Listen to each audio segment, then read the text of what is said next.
నీకు చాలని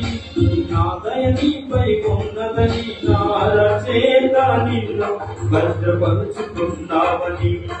నా ఆత్మశక్తితో నీకు నడుపుచున్నావని నాతో మాట్లాడిన అహోరాత్రుడా నన్నాదరించిన నజరేయ నాతో మాట్లాడిన అహోరాత్రుడా నన్నాదరించిన నజరేయ నా కృప నీకు చాలని నా దయ నీపై ఉన్నదని నా రచయిత నిన్ను భద్రపరుచుకున్నావని నా ఆత్మశక్తితో నింపి నడుపుచున్నావని నాతో మాట్లాడిన అహోరాత్రుడా నన్నాదరించిన